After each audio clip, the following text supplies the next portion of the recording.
บายดีมาพบกับตองฟิชแมนมื้อนี้เฮาสิพาบรรดาพาไปเบิ่งเป็นปรากฏนำกันเนาะ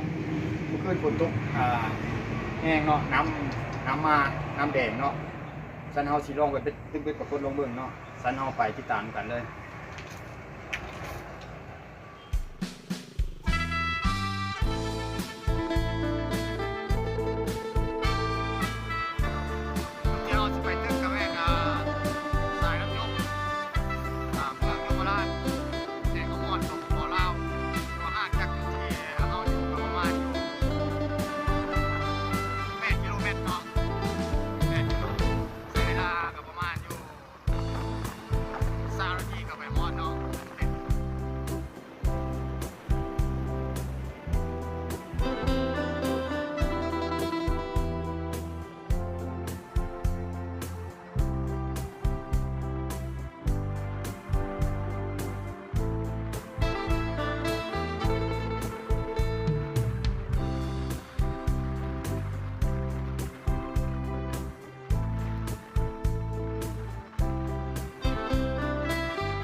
ตอนนี้เรามาฮอดจุดที่เรา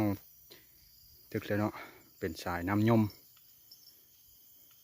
คืนนี้ฝนตกแห้งเนาะน้ำแดงก็เลยเชียวมาลองตึกปรากฏลองเบิ่งว่าจะเป็นยังไง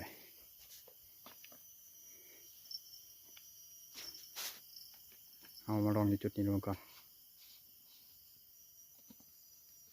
วันนี้เกี่ยมเบ็ดมา2 คันแล้วก็มากับทีมงานเราเอกพันธ์สบายดีเพื่อนนะสบายดีพร้อมเก็บพร้อมเอามาลุ้นน้ำกันเนาะว่าจะเป็นยังไงมื้อนี้เอามาลองเบิ่งก่อน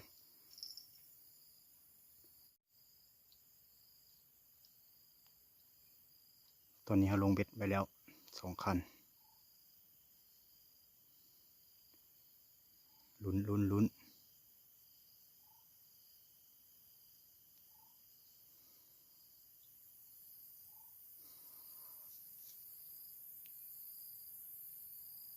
ยังเงียบเนาะ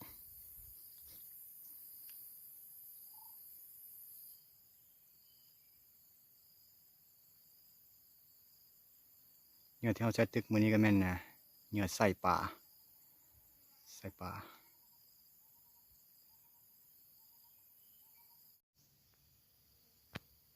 ยังมิดอยู่เนาะลืมเอากระดิ่งมาลืมเอากระดิ่งมาใส่เนาะลืม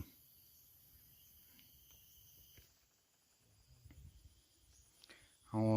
ย้ายจากจุดนั้นเลยเนาะจุดนั้นบ่ตอดเลยเอาย้ายมามองจุดใหม่อีก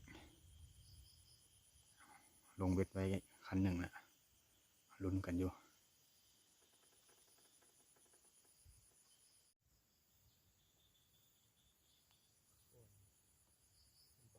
ตอดอยู่เนาะตึกตอดค่อยแต่ว่าป่าเนี่ยวะ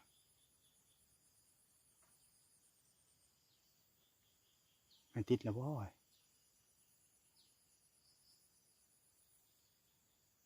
สงสัยมันดึงไปเกาะไม้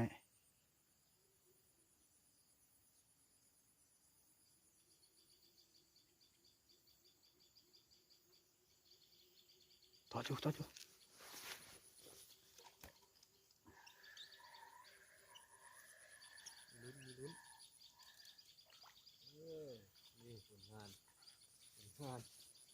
ตัวแรกจัดเลยกดเผือก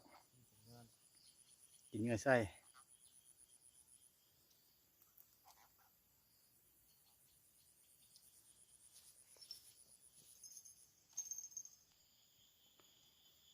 เอาย้ายมาจุดใหม่อีกแล้วเนาะจุดนั้นได้ปลา2 ตัว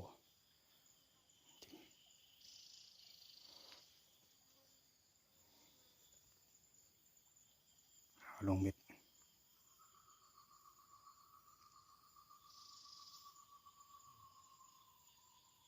ตอนนี้ก็ถือว่าใกล้จะค่ำแล้วแต่ในเวลาประมาณอยู่6 โมงเอาตึกจีค่ำแล้วก็เช็ค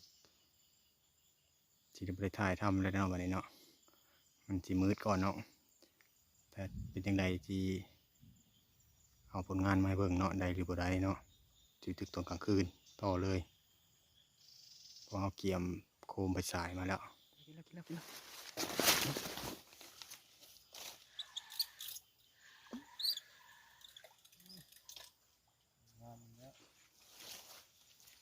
ที่2กุจวกอีกสวยงามเลย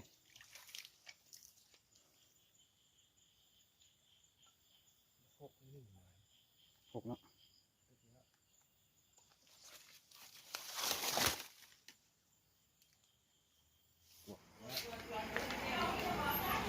ตอนนี้เรากลับมาฮอดบ้านแล้วเนาะเอามาเบิ่งสรุปเบิ่งผลงานของเราในมื้อนี้หลังจากที่เอาตึกจนค่ำแล้วเนาะเอาตึกต่อกับบ่ได้เนาะได้ปลาแต่2 ตัวแต่เฮาได้นี่เนาะ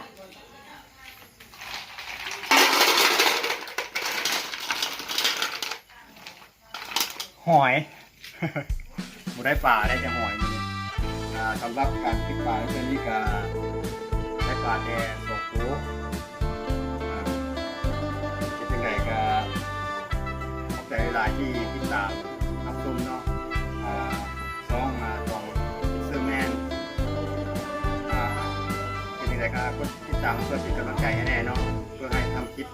ต่อไปในตอนหน้าเนาะอันนี้ก็ขอบใจนำท่านที่ติดตาม